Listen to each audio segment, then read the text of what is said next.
Eh bien, bonjour à toutes et à tous, soyez les bienvenus dans cette nouvelle masterclass Croissance pour tous. On est mardi, il est 17 heures, et puis comme tous les mardis à 17 heures, eh bien, on se retrouve pour un webinaire hein, que nous on appelle pardon, masterclass, dédié à une thématique, à une problématique de marketing digital nécessaire à l'entrepreneur qui souhaite faire décoller son activité. Alors, avant de rentrer dans le thème du jour et de vous présenter Alexandra, je propose de, comme chaque fois, me faire les tests techniques d'usage. Est-ce que vous pouvez me confirmer dans le chat, donc c'est la petite boîte QNR au niveau de votre interface Zoom, que tout fonctionne correctement? Est-ce que vous pouvez taper son OK, vidéo OK, simplement pour nous confirmer que c'est parfait de votre côté? Alors, Benoît nous dit que tout est bon. Voilà. Les autres participants, mais n'hésitez pas aussi à me confirmer que ça fonctionne correctement de votre côté. Ce serait l'idéal.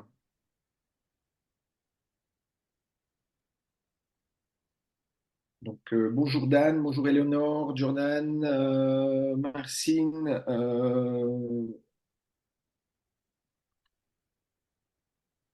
Voilà, donc il y en a où c'est de nom de famille. En tout cas, je ne connais pas le prénom, donc je ne vais pas vous appeler par votre nom de famille.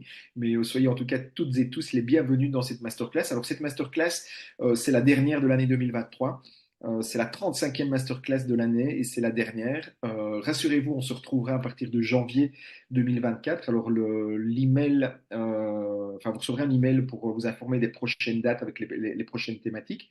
Sachez que, comme à chaque fois, il y a un enregistrement qui est fait de cette masterclass. Vous pouvez retrouver le replay sur la chaîne YouTube Croissance pour tous. Donc, dès demain, vous aurez accès au replay sur notre chaîne YouTube.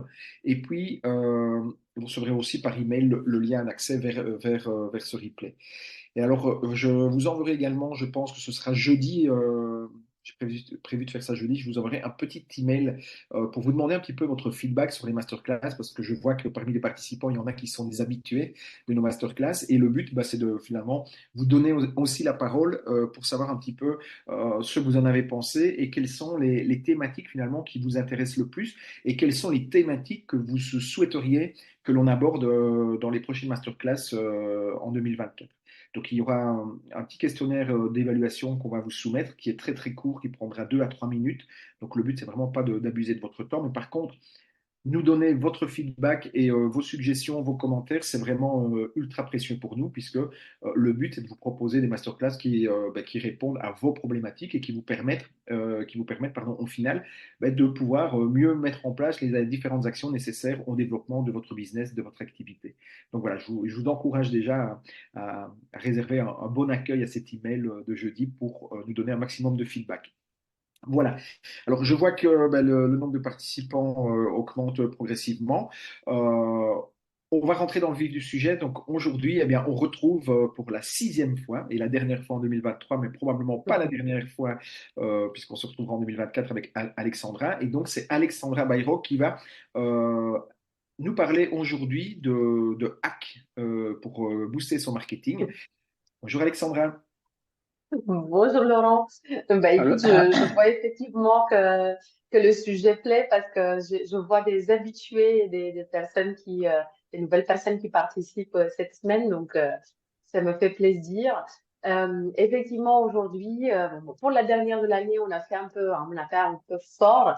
L'idée, c'était de voir des petits hacks, des petites astuces, des petites détails, choses qui sont pas très connues vous permettront potentiellement d'évancer vos concurrents ou en tout cas de faire des choses que les autres ne font pas et capitaliser donc en fait sur ce type de d'action.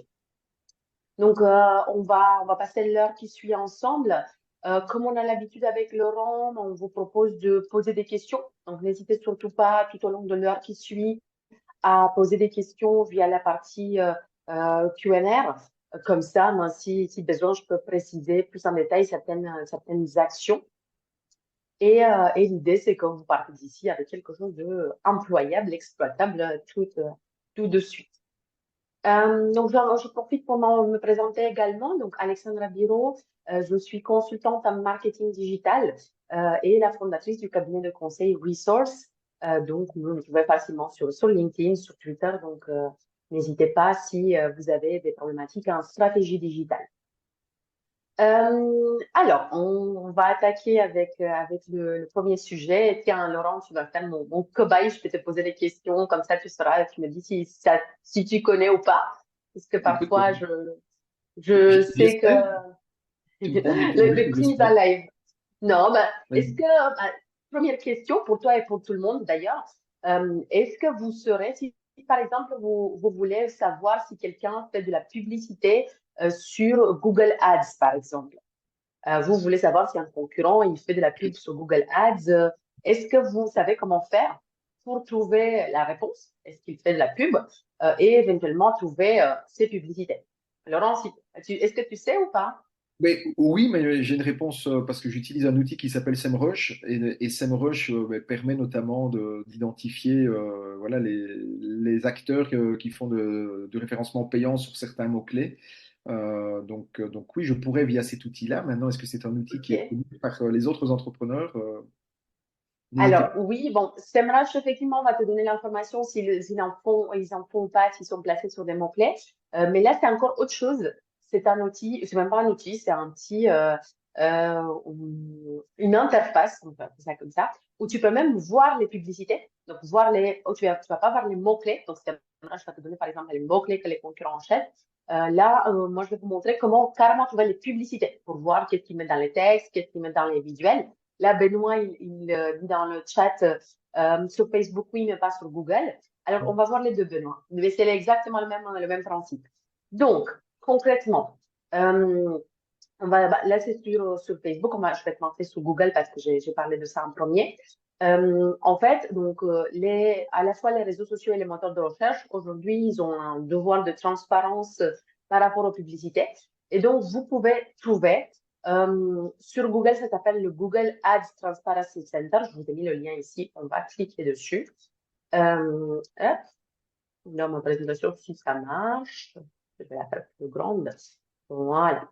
Donc là, donc si vous cherchez même sur Google, ça s'appelle donc Google Ads Transparency Center. Vous allez arriver dans cette interface.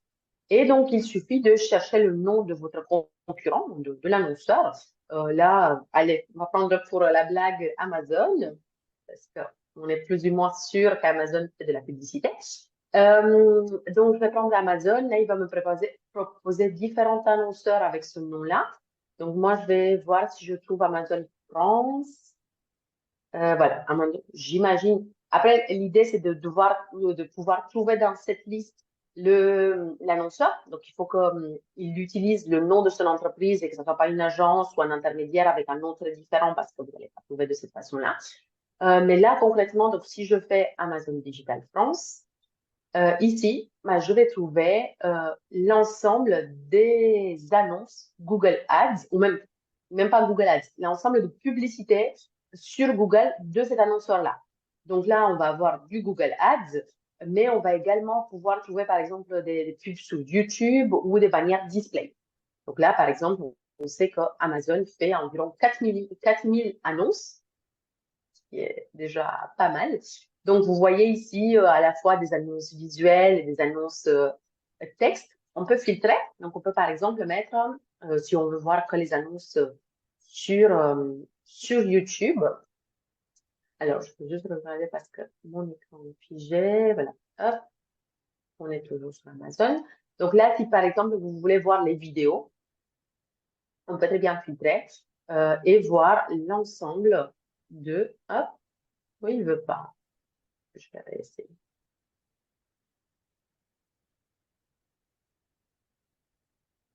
Non, je sais pas pourquoi il le charge pas. J'ai l'impression qu'il y a une erreur. On va essayer autre chose. Est-ce qu'on peut regarder les images? Non, il ne fait pas que des images. Et si on regarde que les annonces texte, non, a priori. J'imagine, bon, là, il va y en avoir beaucoup. Je vais prendre un autre exemple parce que, bon, Amazon, c'était juste pour vous montrer qu'il y en a plein et que Oui, il on a indiquait, de quoi mentionné plus faire. de 15 000 annonces, donc effectivement, ça fait peut-être beaucoup à Ça fait un télécharger. peu beaucoup même à analyser, mais je vais prendre un autre exemple. Tiens, Sushi Shop. Je pense que là, on peut .fr. Et donc là, typiquement, on peut voir ici que Sushi Shop fait 4 si all ads. Donc, ils font déjà un nombre plus raisonnable. Et donc là, ça peut vous donner, imaginons que vous êtes dans la restauration, dans ce milieu-là, bah, vous allez voir que eux, en ce moment, par exemple, ils font plutôt la promotion vidéo sur le coup de leur tac sushi. Ils font aussi un peu des annonces textes. Et donc, ça peut vous donner l'idée de quoi ils parlent, par exemple. Est-ce qu'ils parlent, là, ils font un code promo, livraison gratuite. Donc, vous pouvez assez facilement vous faire une idée de la communication de vos concurrents. Alors, on ne sait pas sur quel mot-clé, sur le coup, mais par contre, on peut déjà faire une forme de benchmark sur quoi ils communiquent en ce moment. Et si, par exemple, vous apercevez que vous avez un moins bon taux de conversion sur un produit en particulier, potentiellement, c'est parce que un concurrent, il fait une offre promotionnelle en ce moment et du coup, bah, il attire tout le trafic et l'intérêt des clients. Et à Donc quel ça, moment ça est-ce peut. que l'entrepreneur peut utiliser cet outil finalement pour faire quoi? Donc évidemment, Moi, je pense qu'il y a deux usages. Un, c'est effectivement c'est pour faire une analyse de la concurrence. Donc, pour prendre les concurrents connus et jeter un œil tout simplement sur ce qu'ils font pour voir leur approche de communication, leur stratégie. Est-ce qu'ils sont plutôt texte, est-ce qu'ils sont plutôt visuels, c'est quoi les messages, qu'est-ce que. Typiquement, là, par exemple, si on était dans ce domaine-là, ce qu'on peut voir, c'est qu'en ce moment, il fait une campagne promotionnelle, il fait des offres de bienvenue, et il fait une campagne promotionnelle avec le code, je l'ai vu tout à l'heure, Wasabi 10 ou 10 euros offerts des 30 euros d'achat avec le code Wasabi. Donc, donc en fait, c'est plus pour.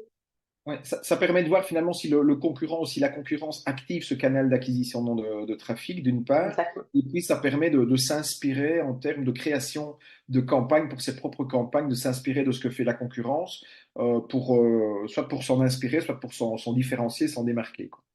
Et c'est ça. Ah, alors, justement, c'était la deuxième case que j'allais dire, que j'allais te proposer. C'était soit, effectivement, on fait une analyse de la concurrence pour prendre les bonnes pratiques. S'il y en a, très bien, hein, c'est pas, c'est un benchmark comme tous les autres. Et je pense qu'on peut même s'en inspirer d'autres domaines. Justement, s'il y a des marques qui sont très, très bien, très fortes sur certains sujets, si je prends par exemple Burger King, je sais en tête, mais on peut donc plutôt faire, comme tu le disais, une côté inspiration, même dans un domaine d'activité différent d'une autre, pour voir un peu la créativité, s'alimenter des idées, notamment sur la partie création vidéo, mais aussi sur les textes, hein, voir comment ils mettent en avant ce genre de choses. Parce qu'autant sur Google, on pourrait faire des recherches et tomber sur les annonces, mais on ne tomberait jamais sur l'ensemble des annonces d'un annonceur. Ça Alors, peut être intéressant. ouais, effectivement, c'est un outil, je trouve, extrêmement intéressant. Alors, il y a une question de Marcin ou Marcine qui demande, est-ce qu'il faut en faire une recherche par nom d'entreprise ou est-ce qu'on peut faire une recherche pardon, par secteur? Est-ce que je peux taper, par exemple, architecte et voir toutes les pubs Google Ads au niveau de- Alors, ils n'y ont pas pensé. Non, alors malheureusement non, parce qu'en fait, il faut vraiment comprendre le but de l'outil. En fait, c'est une obligation, c'est pas par choix que Google ou Meta, on va voir tout à l'heure, l'ont fait. C'est parce que justement, l'Union européenne oblige les différentes plateformes d'être transparents par rapport à la publicité. Et donc, en fait, c'est un outil qui référence l'ensemble de publicités par annonceur. Donc, il n'y a pas d'autre tri. Je ne pourrais pas faire, oui, tous les pubs dans l'architecture ou tous les pubs dans tel domaine. C'est pas fait pour, et même, c'est-à-dire, ils ont zéro intérêt pour de le faire.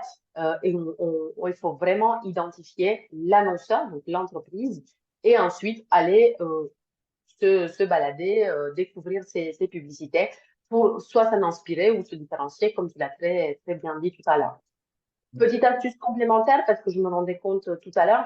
Donc, en fait, si vous voulez, là, imaginons que vous ne trouvez pas. Parce que là, dans les deux cas, on a trouvé le nom de l'entreprise. Parfois, imaginons que Burger King aurait fait des publicités avec l'entreprise pubenligne.com. C'était son agence et du coup, ça ne marchait pas. À ce moment-là, il y a une deuxième façon d'y arriver. Qu'est-ce qu'on peut prendre comme exemple? Tiens, je vais essayer ça. En fait, si vous connaissez pas l'annonceur ou vous l'avez pas trouvé dans la liste tout à l'heure, mais vous arrivez à tomber sur une pub, parce que le principe, c'est de tomber sur une pub de cet annonceur-là. En fait, vous pouvez cliquer ici sur les trois petits points. Oui. Et là, justement, vous voyez l'identité. Donc là, bon, en l'occurrence, chez moi, c'est Doug, donc ça ira. Et vous cliquez ici sur voir d'autres annonces. Donc en fait, c'est une autre façon d'arriver au même endroit. C'est juste que ça permet potentiellement de identifier même des entreprises qui n'utilisent pas exactement le même nom d'annonceur que le nom de la marque. Et au cas où, parce que là, c'est vrai que parfois, on avait une liste complète, on savait pas exactement laquelle c'était. Donc, en tout cas, les deux techniques sont bonnes pour réussir à trouver les publicités sur Google, YouTube et le réseau display de Google également. Euh, donc, ça, c'est pas mal. Donc, tu connaissais, Laurent? Euh, Pardon, excuse-moi. Non, je ne connaissais pas cet outil-là. Donc, Ah, c'est déjà un premier hack que je mets dans ma besace de marketeur. Merci. bon, super, super. Et là, donc, pour vous le montrer, parce que celui qui est plus connu, le Benoît en parlait tout à l'heure, c'est la même chose, mais cette fois-ci sur Meta, donc c'est sur Facebook et Instagram. De la même manière, donc vous avez une bibliothèque publicitaire Meta. Là, je vous ai mis le lien. Pareil, si vous cherchez sur Internet, vous la trouverez facilement. Donc, hop, on clique dessus. Et donc, de la même manière, vous avez ce site qui est l'équivalent dans l'environnement de Meta, donc publicité sur les réseaux sociaux cette fois-ci. Et donc, vous allez, pareil, chercher le nom de l'entreprise. Qu'est-ce qu'on peut prendre? On peut prendre Snack. Hop. Et donc là, vous allez plutôt trouver l'ensemble de publicités qui sont actives actuellement de cet annonceur-là. Donc moi, j'ai pris la Fnac, pareil, un grand acteur. Et donc, vous voyez qu'ils font forcément des cadeaux de Noël. Vous voyez qu'ils sont diffusés, que les publicités sont diffusées sur Facebook, Instagram, le Audience Network de Meta, donc tous ces types partenaires et Messenger, alors que par exemple, celle-ci, elle est diffusée que sur Instagram. Vous pouvez même aller donc jusque dedans. Et donc, voir, là, c'est une vidéo, on peut carrément voir la vidéo, voir s'il y a plusieurs variantes. Donc, ça, l'usage, il est exactement le même, hein. C'est s'inspirer, voir la communication des concurrents. Et même parfois, en fait, vous allez pouvoir voir comme on teste plusieurs messages. Donc, vous allez voir qu'un annonceur, bah, par exemple, va parler à la fois pour promouvoir son service, du prix, ou il va parler de la relation client, ou il va parler de son offre commerciale en ce moment. Donc, ça permet aussi de voir quels sont les messages qu'il teste. Après, on n'a pas d'infos sur l'efficacité, évidemment, mais bon, voilà, ça peut vous aider de avoir cette analyse-là. Oui, mais comme tu l'as bien précisé, ça ne montre que les annonces qui sont en cours de diffusion actuellement. Donc ça ne donne pas l'historique, c'est vraiment, ça donne un aperçu à l'instant T de ce qui est diffusé par telle entreprise sur Google ou sur Facebook. Oui, Ok. exactement. Tout à fait. Voilà, donc ça, c'est des deux petits outils pour la partie publicitaire. D'ailleurs, je serais curieuse de savoir est-ce il y avait des personnes qui les connaissaient. Benoît, il avait dit tout à l'heure qu'il connaissait donc celui de Facebook. Est-ce que parmi les autres participants, est-ce que vous connaissez ces outils?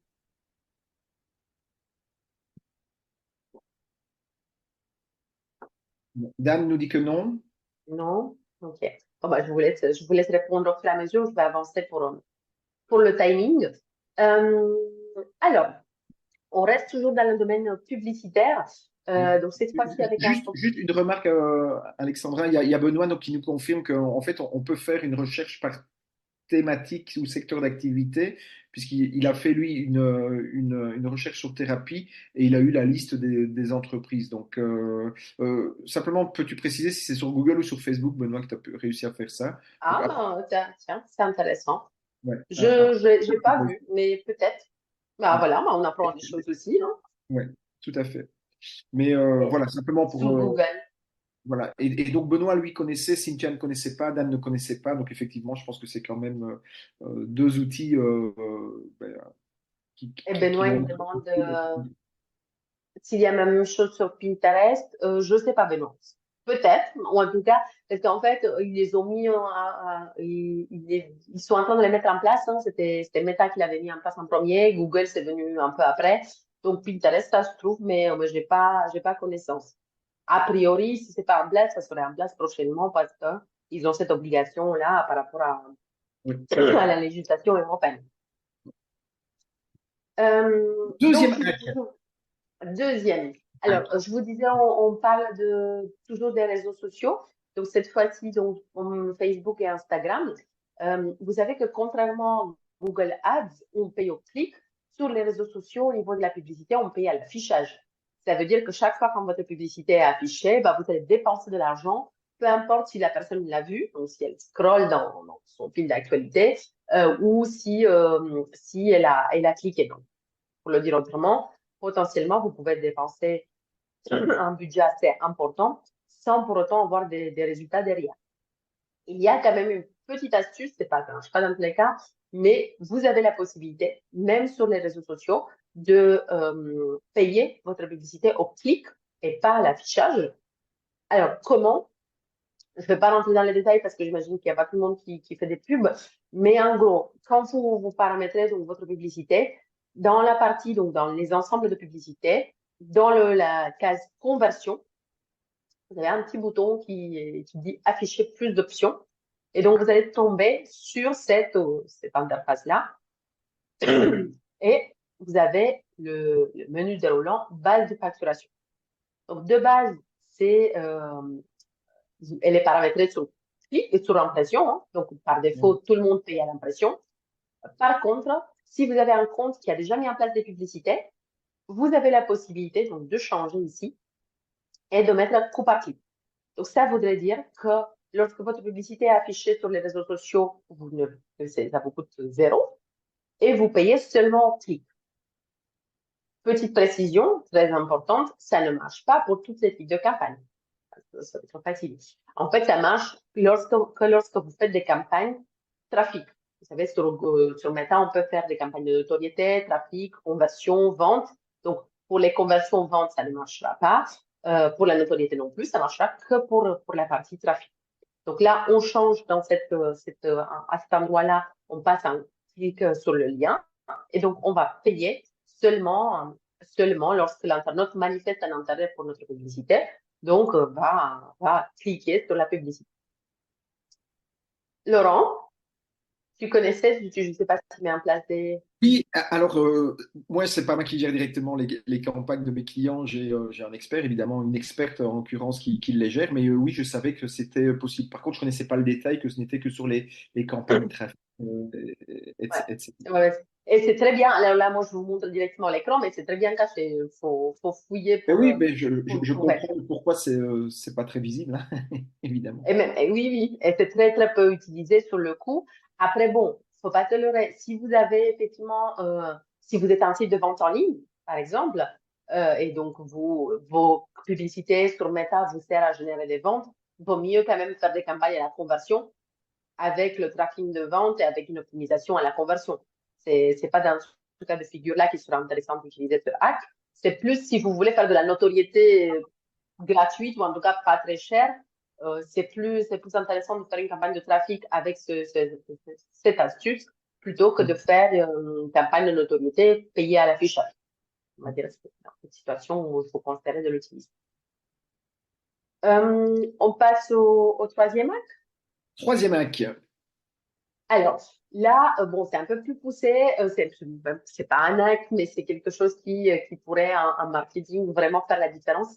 C'est de personnaliser votre site au profil de chaque visiteur. En fait, on sait très bien qu'en marketing, afficher le bon message à la bonne personne au bon moment, c'est ce qui marche, c'est ce qui va faire la conversion. Donc là, par exemple, je vous montre ce site-là. Imaginez que sur votre site, en fait, vous pourriez avoir cette possibilité-là. Donc, de afficher une image et une accroche et un bouton qui serait personnalisé par rapport au profil du visiteur. Donc là, typiquement, si je vous montre cette vidéo même, imaginons que quelqu'un qui s'est intéressé, qui a fait une recherche par rapport aux accessoires, va plutôt arriver sur cette version du site avec le petit accessoire. un homme il est plutôt intéressé par l'offre produit l'offre masculine bah, va arriver sur ce type d'écran et quelqu'un qui est plus, on va dire, lifestyle tendance va plutôt afficher sur va arriver sur cette interface-là où on a cette photo, cette accroche et le call to action. Donc ça s'appelle la personnalisation des sites. Ça existe, c'est très facile à mettre, pas très facile à mettre en place, mais ça se met en place relativement facilement. Je veux dire, il ne faut pas faire 3 sites différents, il faut juste avoir des solutions de personnalisation dont je vais vous parler ensuite. Mais je veux vous montrer un exemple pour que vous ayez surtout conscience de l'impact que ça puisse avoir. Donc là, c'est le site, c'est Toyota, donc la concession qui faisait de la location de voitures, de courte durée. Et en fait, donc à la base, ils avaient un formulaire sur leur site, une pop-up où il fallait donc dire le département dans lequel on allait louer la voiture, le type de voiture et de faire une demande de devis ou de proposition commerciale par rapport à la voiture. C'est ce qu'on voit ici dans l'écran à gauche. Et donc, ce qu'ils ont fait, c'est qu'ils ont identifié plusieurs profils d'internautes, de visiteurs du site, et ils ont personnalisé l'affichage de cette pop-up. Bon, je vais pas entrer tous les critères, mais il y avait des histoires de nombre de pages que la personne a vues sur le site, le modèle qu'elle a consulté, est-ce qu'elle a utilisé un configurateur, est-ce qu'elle est venue 1 ou 2 ou 5 fois sur le site. Je crois qu'il y avait même des critères de météo. Selon la météo, il y avait un impact sur le profil de l'utilisateur. Et donc, ils ont fait un scoring à la logique. Et au bout d'un certain score, la pop-up s'affichait et elle était personnalisée. Elle était personnalisée avec 2 éléments. Vous allez voir à quel point c'est basique. L'image, donc la photo de la voiture, c'était pas une voiture générique, hein, c'était pas une voiture lambda, c'était celle que la personne la consultait. Donc, bah, effectivement, si je veux louer une utilitaire, bah, je veux plutôt voir, je sais pas, une image que l'utilitaire. Si je veux plutôt une voiture sport, bah, on me montre la voiture sport. Donc, en fait, on utilisait tout simplement la donnée qu'on avait de savoir quelles sont les pages et les types de modèles que la personne a consulté. Et deux, c'était le code postal. En fait, c'est dans quel département la personne souhaite faire je crois que c'était un essai, je vous ai dit location de voiture, mais non, c'était la vente de voiture. Et donc, c'était l'endroit, la ville et la concession dans laquelle la personne pouvait faire un essai. Et donc, ils ont personnalisé ces 2 éléments. Le résultat, ils ont généré quasiment 100% donc 97 leads qualifiés en plus par rapport à la même chose, donc la même pop-up qui s'affichait, pas personnalisée et sans le département. Donc là, le fait de prendre en compte les profils des utilisateurs, leur donner la bonne information au bon moment, donc ni trop tôt ni trop tard, parce que c'est ça le secret du pop-up, de pas l'afficher, de l'afficher au bon moment où la personne elle était prête à passer l'acte d'achat et surtout prête à faire un test de la voiture et à être aligné par rapport à ses besoins, donc le département et la voiture qu'il voulait tester. Donc c'était Et, assez impressionnant. ouais, et techniquement, comment est-ce qu'on peut le mettre en place alors? Justement, alors, justement, c'est là où ça peut, on va dire, devenir un peu plus complexe. C'est pas facile, ou je veux dire, c'est pas donné à tout le monde. C'est que c'est sûr que si on a une petite boîte, souvent les solutions sont payantes et elles sont pas très accessibles. Alors, la seule, je l'ai mis ici, c'était Google Optimize, qui permettait de personnaliser le site de cette façon-là. Le problème, c'est que Google va l'arrêter, je pense, je sais pas si c'est déjà fait, je crois que c'était en fin de cette année où ils allaient lui changer l'utilité. Donc, pour l'instant, on ne sait pas trop si elle sera toujours disponible. Donc, vous avez des solutions comme A/B Testing, Chameleon, IntelliMize qui permettent effectivement de faire ce type de choses. Et aujourd'hui, avec l'intelligence artificielle, encore plus poussée et plus personnalisée. Mais globalement, ça reste des budgets important pour une petite structure, ça c'est sûr. Mais pour une grosse boîte, on les utilise déjà parce que vu le genre de résultats qu'on obtient, qu'on obtient, ça vaut l'investissement. Après, peut-être sur le site, c'est plus complexe à mettre en place, mais par contre, le faire dans vos mailings ou dans des envois plus ciblés, segmentés, envoyer de façon ciblée vos messages, ça, sachez-le que ça change quand même la donne de façon assez importante en termes de conversion. Alors, Quatrième hack. quatrième hack, en fait, j'en ai mis un peu dans tous les domaines, donc j'essaye que que tout le monde puisse trouver son bonheur. Donc là, j'appelle ça prospection intelligente sur LinkedIn. Intelligente, on verra bien. En fait, vous pouvez très facilement sur LinkedIn identifier et contacter toutes les personnes inscrites à un événement sur LinkedIn, même si elles ne font pas partie de votre réseau. En gros, souvent sur LinkedIn, vous dites, OK, ben, je vais passer prospecter, trouver des gens qui correspondent à ma cible. Si effectivement c'est un domaine d'activité ou si c'est un poste, imaginons que vous ciblez tous les responsables RH, c'est relativement facile parce qu'on a le profil, on peut chercher par responsable RH. Par contre, si vous voulez chercher tous les gens qui s'intéressent au marketing automation, par exemple, je pense que cet exemple-là, c'est un peu plus compliqué parce qu'il peut y avoir plusieurs profils et que c'est pas écrit dans leur titre marketing automation. Et imaginons que vous avez une super solution dans ce domaine-là. Donc là, potentiellement, là, je peux vous le montrer. Potentiellement, ce que vous pouvez faire, donc vous allez sur LinkedIn, on va voir, on va tester. Donc là, vous tapez marketing automation, on va prendre cet exemple-là. Automation, on va voir. Vous faites voir tous les résultats.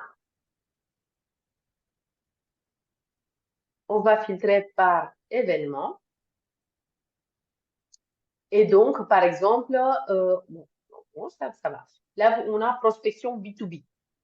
C'est un lien avec le sujet, le marketing de contenu. Et donc, c'est un événement qui aura lieu en mars 2024 et il y a 392 participants. Donc, on peut s'imaginer que les 392 participants pourraient être intéressés par la solution que je propose. Et de la même manière, bah, si vous faites la liste, il y en a d'autres. Hein, donc, l'idée, c'est de trouver les événements. Donc là, imaginons que celui-là, il est pertinent. C'est notre cas. À ce moment-là, vous pouvez alors, là, on participe pas, donc on voit pas les participants. Il faut participer d'abord. Et ensuite, donc là, vous allez ici dans les 300 participants, ou même plus facilement ici dans Networking, voir la liste de toutes les personnes qui participent à cet événement. Donc bon, je peux intervenir, Alexandra, ou pas? Oui, bien sûr. Ouais, Bien sûr, Olivier. je fais le lien avec ce qu'on a vu la semaine dernière et comme je vois qu'il y a des personnes qui étaient là la semaine dernière qui sont là aujourd'hui. Et dans les outils qu'on vous a proposés, c'est super intéressant parce qu'on en a parlé la semaine dernière. Et dans les outils qu'on vous a proposés la semaine dernière, ben, vous pouvez du coup venir importer cette requête directement dans l'outil pour ensuite pouvoir envoyer des emails, par exemple. Voilà. Ce qu'on a parlé, Alexandra, la semaine dernière, d'outils de prospection digitale. Et donc, on a fait des petites Wallaxy démos. ou autre chose? Alors, nous, on travaille avec, il y a Wallaxy, là, je pensais plutôt à Magilid, qu'on a présenté la semaine dernière. On peut venir scraper de la data sur LinkedIn. On avait parlé beaucoup du Sales Navigator, mais on avait parlé rapidement à la fin de cette fonction. Et donc, du coup, c'est hyper intéressant parce que tu fais le lien avec ce qu'on a vu la semaine dernière. Donc, c'est un très bon exemple, je trouve, de pouvoir, du coup, aller s'exercer sur une base de prospects très intéressés. Bah oui, c'est ça, c'est que c'est une autre façon de faire la prospection. Identifier les prospects et dans Exactement. la mesure où vous pouvez trouver des événements qui sont pertinents dans votre domaine d'activité, là, clairement, c'est une bonne base. Après, j'allais dire, avant, on pouvait se connecter avec tout le monde. Maintenant, ils ont un peu changé certaines fonctionnalités. Non, avant, il n'y a pas longtemps, il y a, allez, 4, 5 mois, je dirais, on pouvait envoyer des messages. En fait, on pouvait envoyer des messages à toutes ces personnes-là sans qu'ils fassent partie de notre réseau. Ça, c'était génial parce que là, c'était encore plus facile dans l'automatisation. Mais là, LinkedIn a changé plus récemment, je pense que parce que ça a commencé à être connu. Et donc là, effectivement, on a la liste, mais on doit se connecter avec toutes ces personnes si on souhaite les joindre. Et ce qu'on peut peut-être aussi ajouter, c'est que ce qui fonctionne pour les groupes, hein, ce que tu viens de montrer ici pour les événements, non, fonctionne aussi pour les groupes en fait de façon similaire. Donc il y a des groupes que bah, nos cibles, hein, ce qu'on appelle les personas en marketing, vont avoir tendance je veux dire, à fréquenter, hein, donc à être membre de certains groupes, et ça peut devenir bah, des bases. Alors, je ne vais pas dire de prospection parce que le but, c'est pas de prospecter dans les groupes, hein, vous allez vite vous faire éjecter, mais c'est en tout cas de pouvoir identifier des clients potentiels que vous allez après ben, recontacter sur LinkedIn et puis ou scraper, mettre dans des outils de séquences automatisées, etc. Voilà. Alors, c'est une très bonne remarque, Laurent. Là, la différence, c'est que là, c'est encore plus facile parce que vous avez qu'à appuyer sur le bouton participer et vous y êtes tout de suite, alors que dans les groupes, il faut quand même avoir la L'adhésion, validation ouais, la validation de rejoindre le groupe. Et parfois, quand vous êtes trop commercial pour une solution de marketing automation, c'est parfois plus compliqué. Donc effectivement, les groupes, c'est une autre piste, excellente piste, mais il y a une barrière supplémentaire, on va dire, d'accès. Donc, voilà, là, sur LinkedIn, mais dans la prospection B2B, ça peut être intéressant aller jeter un œil. Alors, cette fois-ci, cinquième pour piste. les utilisateurs d'Instagram, on passe au cinquième acte. Alors, sur Instagram, en fait, sur Instagram, si vous faites une recherche, imaginons, donc sur Instagram, en fait, on peut faire des recherches par hashtag, hein, évidemment. Et si vous voulez faire une recherche avec 2 hashtags, vous n'allez pas trouver des résultats. En fait, on peut autant faire ça avec un hashtag, mais on ne peut pas faire avec 2. Dans certains cas de figure, il peut être intéressant. Imaginons que vous voulez chercher soit des influenceurs, ou pareil, des concurrents, ou même des publications sur une thématique comme celle-ci, vegan et Strasbourg. Imaginons que vous faites une étude de marché pour savoir s'il faut rentrer, ou s'il y a un potentiel de s'implanter sur le marché à Strasbourg avec un restaurant vegan. Et donc, vous voulez faire cette recherche-là, sauf que bah, ça ne marche pas. On a quand même une petite astuce pour réussir. Autant sur Instagram, on n'aura pas de résultats, mais si vous allez utiliser un petit code que je vais vous donner, en gros des consignes de recherche directement dans Google, donc en tapant ce petit code directement dans Google, vous allez obtenir le nombre de publications, le nombre et la liste de publications avec ces 2 hashtags, ça peut être 2, 3, 5, 10. Donc là, le code, c'est quoi? C'est ça. Donc en gros, bon, c'est un peu technique, mais vous n'avez pas à le copier-coller. Donc là, je vais le mettre ici, je fais sur Google. Donc en gros, on lui dit, cherche sur le site instagram.com, cherche-moi le hashtag Strasbourg et le hashtag vegan. Là, on va lancer la recherche. Et d'ailleurs, c'est assez drôle, vous allez voir. Donc là, on voit qu'il y a 1070 publications avec ce hashtag.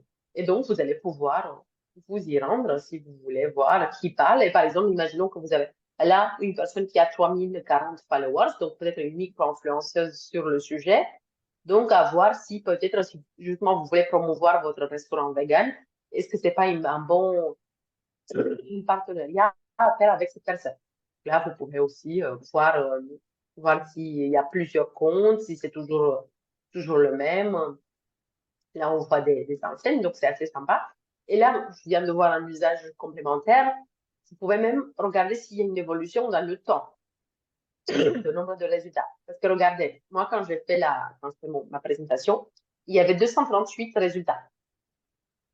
Alors que là, il y a 1070. C'est multiplié par 5 le nombre de résultats avec ces 2 hashtags. Donc, autant je peux vous dire qu'il y a une petite tendance à Strasbourg, après avoir si c'est dans les locaux ou dans les touristes, mais en tout cas, ça semble générer plus d'intérêt entre le moment où moi j'ai fait la première recherche et aujourd'hui. Donc, vous voyez, ça peut être un usage de juste suivre un peu la tendance, l'appétence sur certains sujets sur Instagram. Donc, pour ça, si vous voulez faire, donc vous avez qu'à changer pardon, la, les mots-clés, là, donc les hashtags. Donc, imaginons qu'on veut savoir, bah, pas Strasbourg, mais plutôt Luxembourg. Et donc, là, au Luxembourg, il y a 1420 recherches sur ces thématiques-là. On peut être vegan, mais on peut mettre autre chose. Qu'est-ce qu'on peut mettre à Luxembourg et Noël. Euh, tiens, ça ne parle pas beaucoup de Noël au Luxembourg. Autant que des restaurants véganes. Et donc, vous pourriez potentiellement, si vous voulez, rajouter un autre. Donc, si besoin, vous vouliez trois, je n'ai pas d'exemple en tête, vous faites pareil, vous remettez un Marché, end, marché de un Noël. autre mot. Et je peux, par exemple, mettre un Noël et vegan. Tiens, si on voit s'il y a. Et là, bah, je m'aperçois que non. En tout cas, les trois en même temps, il n'y a pas. Peut-être qu'il y aurait Noël et vegan. Donc, en gros, vous jouez avec. Et vous voyez si s'il y a ou même là par exemple, imaginons que vous êtes à la recherche d'inspiration de recettes. Donc les usages en fait finalement ça peut être assez varié selon votre créativité, mais ce qui est sûr c'est que si vous aviez ce besoin-là sur Instagram, vous n'auriez pas pu trouver la réponse directement sur le réseau social. Et donc ça, vous pouvez le taper tel quel dans Google directement. Ça marche pour Alors, les autres réseaux sociaux aussi. alors, ça pourrait non, alors, oui et non. Ça marche pour tous les réseaux sociaux où le contenu est accessible à l'extérieur. Donc, il n'est pas, typiquement, ça va marcher sur LinkedIn parce que les contenus sont assez publics. Ça, a priori, moins marcher sur Facebook, par exemple, parce que sur Facebook, les paramètres de confidentialité sont un peu plus, ou plus stricts sur le coup.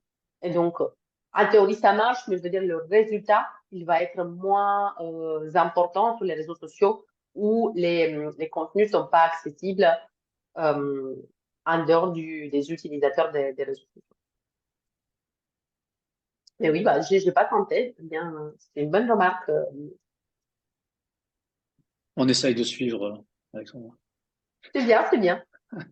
Alors, Mais non, mais comme sur LinkedIn. il y a beaucoup de personnes qui vendent en B2B dans nos masterclass, et sur LinkedIn, ça marche. Donc, c'est un excellent moyen, justement, d'aller sourcer de l'information sur LinkedIn aussi. Oui, après, alors, à voir, ça, je trouve que sur LinkedIn, ça marche directement, hein. Ça serait intéressant de comparer ce que ça donne si je cherche ici marketing automation et B2B. Parce que sur LinkedIn, ça marche dans tous les cas. Ça aurait marché ici à voir si les résultats sont plus complets si je passe par Google. Ce qui est problématique, c'est que sur Instagram, il fonctionne pas quand on a une recherche par deux hashtags différents. Et alors, on passe au sixième hack. Là, donc, ça parle encore des réseaux sociaux et ça parle du référencement. En fait, aujourd'hui, donc, on parlait beaucoup du référencement sur les moteurs de recherche. On en a parlé déjà avec Laurent ici du référencement naturel, du référencement payant. Là, il y a une nouvelle tendance et c'est pour ça que je l'appelle un hack parce que c'est relativement peu utilisé. C'est le fait de se référencer directement sur les réseaux sociaux. En fait, il y a de plus en plus de personnes, notamment le public jeune, qui va faire certaines recherches au sein du réseau social. Donc, ils vont plus aller sur Google pour chercher un meilleur restaurant ou même pour chercher un B2B, coach sportif, par exemple. Ils vont faire ce type de recherche directement sur le réseau social qu'ils utilisent. En règle générale, ça devient de plus en plus fréquent sur Instagram et sur TikTok. Donc, si votre cible se trouve sur Instagram et sur TikTok, et justement, vous êtes dans un domaine de ce genre-là où ils sont susceptibles de rechercher directement sur les réseaux sociaux. Donc, c'est souvent les restaurants, ça peut être les coachs, ça peut être des activités, ça peut être vraiment des choses, des services qui les intéressent. À ce moment-là, même des produits de plus en plus. À ce moment-là, vous pouvez travailler votre référencement directement sur ces réseaux sociaux. C'est un peu les mêmes techniques, hein, un peu simplifié. Donc, on va utiliser les mots-clés, on va essayer de placer les éléments d'optimisation dans les publications que vous faites sur les réseaux sociaux, de telle sorte que lorsqu'ils tapent la recherche sur Instagram, par exemple, bah, ils tombent sur vous et pas sur un concurrent. Donc là, bon, on n'aura pas le temps de vraiment rentrer dans le détail des techniques, mais je vous ai mis un lien ici. Je vais l'ouvrir juste pour que vous voyez l'article. Donc, c'était sur TikTok. C'était un lien sur HotShoot. Le SEO TikTok en 5 étapes pour optimiser le référencement de vos vidéos dans les résultats de recherche. Donc ça, si vous tapez sur Internet, vous allez le retrouver facilement. Ou pour ceux qui le souhaitent, n'hésitez pas à me demander la présentation pour que je puisse vous envoyer le lien. Donc ça, c'est quelque chose qu'il faut faire aujourd'hui. En fait, si vous voulez être placé, vaut mieux être parmi les premiers. Donc, il faut tout de suite creuser et travailler sur ce sujet. Et on a fait le tour des 6 hacks. Et pour une fois, Laurent, tu le remarqueras, on finit avant là, ce qui n'est Oui, pas c'est pas arrivé souvent, effectivement, coutume. mais c'est bien, c'est très bien. Bah, du coup, peut-être il y aura des questions, mais je vous ai préparé un petit bonus.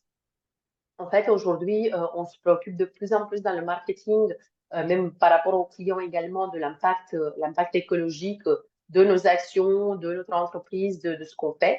Ben, sachez que dans le numérique, effectivement, les sites et ce qu'on fait dans les actions dans le digital, ils ont également un impact. C'est pour ça que je vous ai préparé aussi ce bonus. En fait, donc vous avez un site, même il y a plusieurs, moi je vous parle de celui-ci. Donc, c'est le Eco Index. Donc, on va y aller. Où vous pouvez calculer l'impact environnemental de votre site et son empreinte carbone. Donc, qu'est-ce qu'on peut prendre comme exemple? Je ne vais pas prendre Amazon parce que je m'en doute que c'est pas très écolo. En fait, vous allez vous apercevoir, je vais prendre ça parce que en fait, vous allez vous apercevoir que même des entreprises qui sont plutôt engagées dans la démarche écologique, en environnemental et en respect de ces valeurs-là, en fait, vous allez voir, ceci, que à ce niveau, sur le numérique, ils sont pas toujours très bons parce que ou ces marques ne sont pas très bonnes pour la simple et bonne raison qu'ils ne se préoccupent pas. En fait, c'est un sujet qui est très méconnu. Et souvent, c'est vrai que si on ne fait pas une action spécifique engagée dans ce domaine-là, on risque de ne pas être bien noté. Donc là, on va voir ce que ça donne, mais je pense que le résultat sera pas. Et on connaît les critères qui sont sur lesquels on est Oui, attends, regarde. exposé et il y a des recommandations qui sont données. Exactement. En fait, justement, donc là, ils ont des mauvaises notes. Et donc, on vous dit, effectivement, déjà, la page elle est trop lourde, trop complexe, trop de requêtes. Et en fait, donc, déjà, on vous dit, qu'est-ce que ça a comme impact? Sur 1000 visites par mois, bah, ça fait l'équivalent de 42 litres d'eau, consommer 2,82 kilos de CO2. Et en équivalent, c'est pour se rendre compte à quel point ça peut polluer d'avoir un site qui n'est pas optimisé. Et là, oui, Laurent, bien sûr, on va vous dire qu'est-ce qui se passe, c'est quoi comment il est calculé le score, et c'est à cause de quoi qu'est-ce qui pêche. Et donc, c'est souvent le poids des images, le poids de la page, s'il y a des vidéos qui sont pas optimisées, la complexité des requêtes, donc sur la partie technique, comment le site fonctionne, même le nombre de pages et la, pareil, la complexité du site en lui-même. Et donc là, on vous donne des conseils sur comment effectivement, Améliorer son euh, score, ben, son green score. Ok. Je ne connaissais pas. donc ça, C'est intéressant. bah ça c'est assez sympa. Et même, bah, si vous connaissez pas ce que parce que il fallait trouver un site qui a un bon score sur le coup. Et il y en a. En fait, il y a ce site-là, si vous connaissez, donc c'est un fournisseur d'énergie qui a carrément fait un site qui est éco-conçu. Donc en fait, là, vous voyez, c'est les images et la présentation est volontairement dégradée. Donc ils n'ont pas mis des images haute définition avec beaucoup de couleurs, beaucoup de contrastes. Ils ont tout conçu, un site qui est simple et efficace, mais qui prend en compte ces enjeux écologiques Et donc, celui-là, si on le fait, il va être assez bien noté, ou en tout cas comparativement. Oui. Donc, oui, après, je le dis parce que c'est vrai qu'on se pose pas souvent la question, tout en par méconnaissance, même pas par, je pense, parce qu'on s'en fiche, c'est parce qu'on ne s'est jamais posé la question. Et je pense qu'aujourd'hui, pareil, si vous êtes très curseur dans ce domaine-là, et si c'est des valeurs et des enjeux qui sont importants pour vous et pour vos clients, bah, ça peut changer la donne. Donc là, voilà, un site éco-conçu, surtout un site complexe éco-conçu, il arrive à avoir un bon score. Ouais.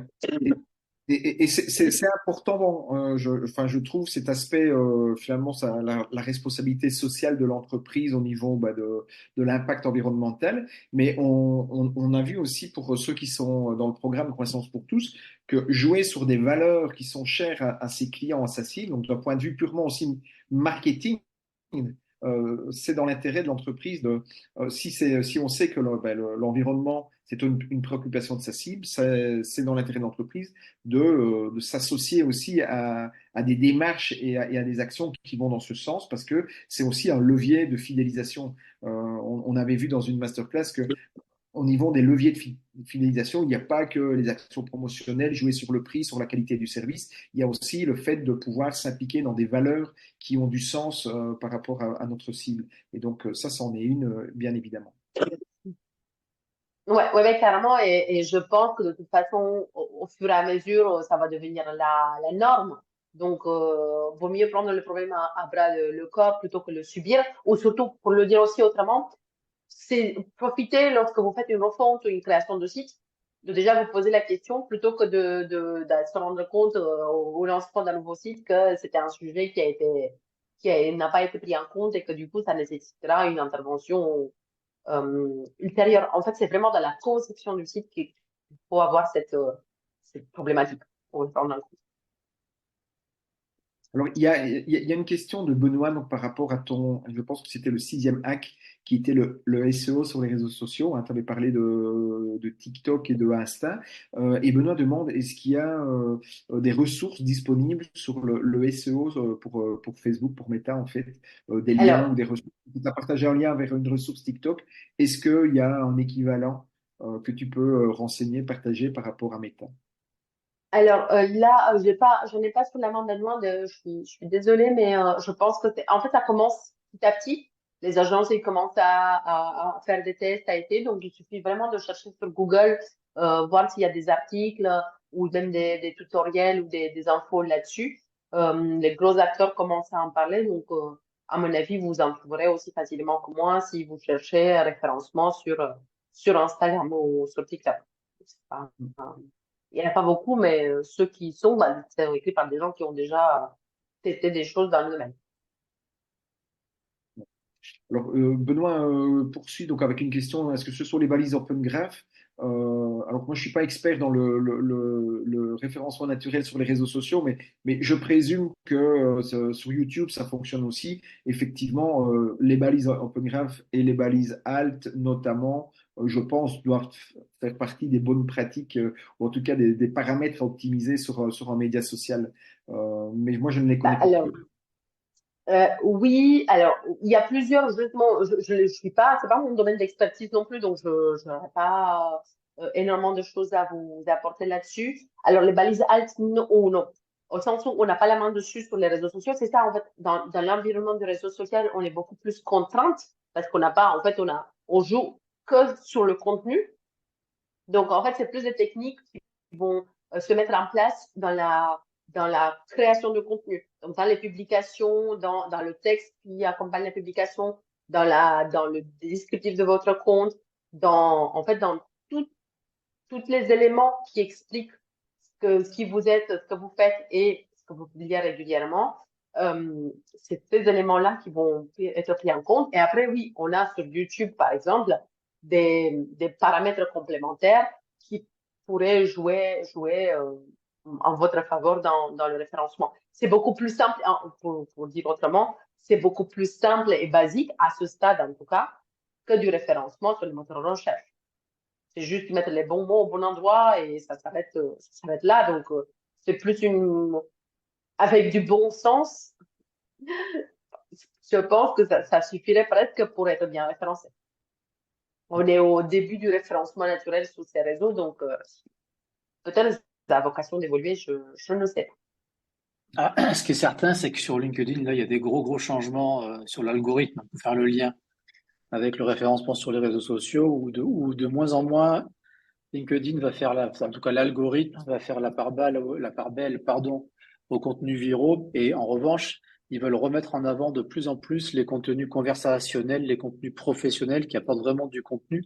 Et du coup, ça redevient important notamment quand on construit son profil, de bien décrire son profil, de bien remplir toutes les fonctions proposées avec les mots-clés, parce que ben, de plus en plus, l'algorithme va re-switcher vers des contenus à forte valeur ajoutée, parce il y a eu trop de dérives sur les posts viraux. Ils veulent arrêter les posts viraux, en fait.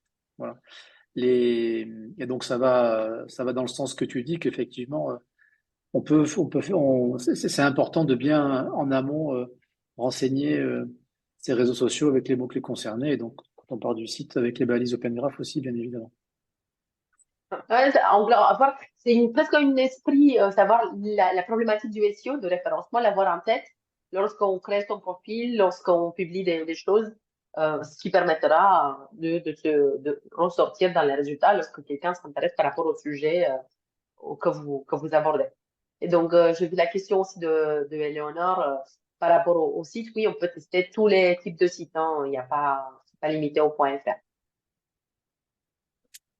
Bien, eh bien, écoute, je te remercie, Alexandra, pour cette Merci. place. Merci Malgré beaucoup. ta quinte de tout, tu as tenu le rythme et le timing, donc merci à toi. Si vous avez encore des questions, c'est vraiment le moment d'en profiter. Là, il reste quelques secondes. Pour le reste, eh ben, je vous rappellerai ce que je vous ai dit en introduction de cette dernière masterclass de l'année, c'est que vous recevrez demain évidemment l'email avec le lien vers le replay, que les replays de toutes nos masterclass se trouvent sur notre chaîne YouTube Croissance pour tous, et que jeudi, vous recevrez un email vous demandant de nous donner un petit peu votre feedback sur les contenus de ce cycle de masterclass qui se termine, et puis surtout vos attentes par rapport aux prochaines masterclass. Quels sont les sujets que vous souhaiteriez voir abordés dans les prochaines masterclass pour qu'on puisse vous concocter un programme 2024 qui soit le plus attrayant et puis surtout le plus utile, le plus aidant pour vous permettre de développer votre activité et votre business. Voilà. D'ici à ce qu'on se retrouve dans la prochaine masterclass de janvier 2024, eh bien, je vous souhaite de passer de bonnes fêtes de fin d'année. Prenez du temps avec vos proches, déconnectez-vous. Et puis, on se retrouve boosté à bloc en janvier pour de nouvelles aventures. À très bientôt. Merci. À bientôt. Au revoir. Bonne fête.